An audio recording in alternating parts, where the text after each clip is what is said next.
seperti Rizky Ridho, kalau memang Puskas Award ini juga berhasil mendapat penghargaan ya, ataupun jenis seperti uang, ya ini yang kita akan dorong. Bismillahirrahmanirrahim. Teman-teman media, kami dengan Menteri Pemuda dan Olahraga baru saja menandatangani MOU Kementerian Pemuda dan Olahraga dan BPKP dalam rangka pengawalan akuntabilitas keuangan dan pembangunan dari Kementerian Pemuda dan Olahraga, yang rencananya akan ada beberapa kegiatan strategis yang harus dikawal dan didampingi di dalam pelaksanaan program tersebut. Nah, untuk lebih jelasnya barangkali Pak Menteri bisa sampaikan. Assalamualaikum warahmatullahi wabarakatuh. Salam sejahtera untuk kita semua. Shalom, Om Swastiastu, Nama Budaya, salam kebajikan. Alhamdulillah hari ini saya dan Ketua BPKP Pak Ateh, kita membuat kesepakatan di mana saya meminta dari BPKP untuk mengawal secara menyeluruh program evaluasi dan transformasi daripada Kemenpora, Kementerian Pemuda dan Olahraga, di mana selain kita menderegulasi 191 aturan, sehingga ini akan menjadi turunan program yang kebetulan juga Bapak Presiden sudah menyampaikan pembangunan karakter bangsa untuk pemuda ini menjadi hal yang teramat penting. Memastikan bahwa yang namanya olahraga ini harus menjadi duta bangsa yang mencerminkan kedikdayaan, sehingga kita akan membuat turunan program-program strategis. Misalnya, apakah kita berani komitmen dalam memfokuskan dari 17 cabang olahraga unggulan, tetapi juga tentu dalam menentukan 17 cabur itu dengan program di kompleksitas yang berbeda antara tolak ukur cabang olahraga satu dan lainnya. Tadi saya sampaikan kepada seluruh jajaran BPKP, contoh saja, kalau kita melihat sebuah prestasi olahraga, tentu tolak ukurnya ada medali, tetapi dalam melakukan sebuah program daripada 17 cabur ini pasti satu dan lainnya ada sebuah perbedaan. Contoh untuk cabang bulu tangkis dan tenis, dia akan melakukan atletnya ini ke banyak sistem sirkuit.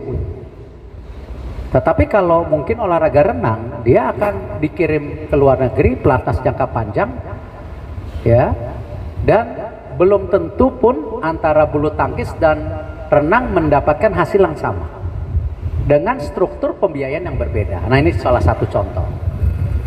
Lalu juga bagaimana kita juga akan mulai membangun pusat daripada pembinaan atlet dan akademi olahraga, sehingga ada jenjang bertahap daripada atlet-atlet unggulan dari modal SD, SMP, SMA menjadi nanti atlet elit.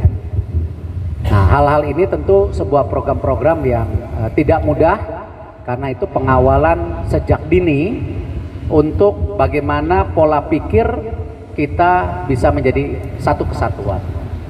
Belum lagi untuk kepemudaan, ya, Bapak Presiden sudah bicara dua hal, Karang Taruna dan Pramuka, itu menjadi sebuah tupoksi yang penting dalam sebagai fondasi pembangunan karakter, dan tentu ini juga akan kita selaraskan dengan program-program yang ada di kementerian sebagai tadi ujung tombak mencerminkan karakter anak muda ke depan. Jadi hal-hal ini yang saya rasa saya bisa sampaikan, dan terima kasih sekali lagi dari pihak BPKP yang bisa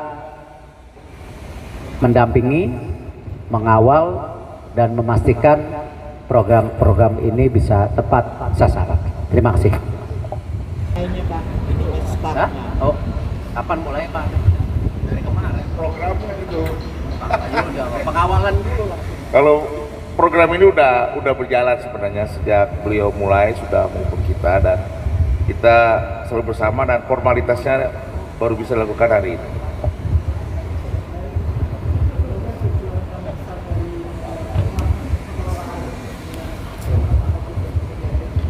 Ya, tadi persepsi dengan program-program yang tolak ukurnya berbeda, dengan pendanaan yang tentu angkanya berbeda. Ini tidak mudah. Nah, itulah yang kita ingin ada pengawalan dan persamaan kesepakatan pola pikir antara kita dan juga tentu para deputi kami nanti yang menjalankan keseharian. Itu kira-kira yang terpenting. Ya. Cukup ya?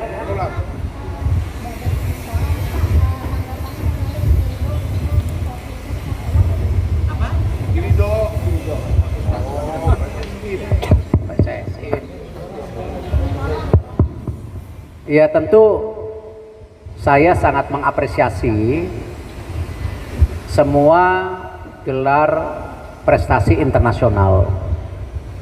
Saya ingin membuka sedikit ya pembicaraan yang nanti sebenarnya saya belum diskusi dengan Pak Ate juga. Ada salah satu pembicaraan yang sedang kita bicara dengan pihak Menteri Keuangan dan sudah mulai digodok, ada kesepakatan. Misalnya contoh, bisa nggak negara memberikan fasilitas kepada atlet-atlet kita yang berprestasi di luar negeri mendapatkan hadiah dan membawa hasil hadiahnya pulang ke Indonesia. Ini kan fiskal. Ya, Jonathan kemarin juara di tempat tertentu ya mendapat 25.000 US. Atau petenis kita yang sedang naik daun, Janice Chen itu 100 apa segala. Nah, ini bagaimana kita memfasilitasi supaya hasil uangnya dibawa balik ke Indonesia ya, tetapi jangan double tax karena negara yang mendapatkan tax di sini jangan kena tax. Ini contoh. Jadi sama seperti Rizky Ridho, kalau memang Puskas Award ini juga berhasil mendapat penghargaan ya, ataupun jenis seperti uang, ya ini yang kita akan dorong. Sehingga apa? Para olahragawan profesional Indonesia ini benar-benar ya mendapat kehidupan yang baik. Jangan sampai ada konotasi atlet itu miskin.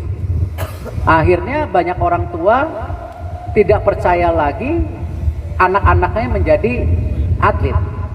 Nah, atlet itu masa depan. Tinggal bagaimana kita memastikan pemerintah menjaga dan mendukung para atlet ini berkarir tanpa kita membelenggung dengan ikat-ikatan aturan yang justru sepertinya kita kontraproduktif dengan hasil perjuangan mereka di depan. Itu ya.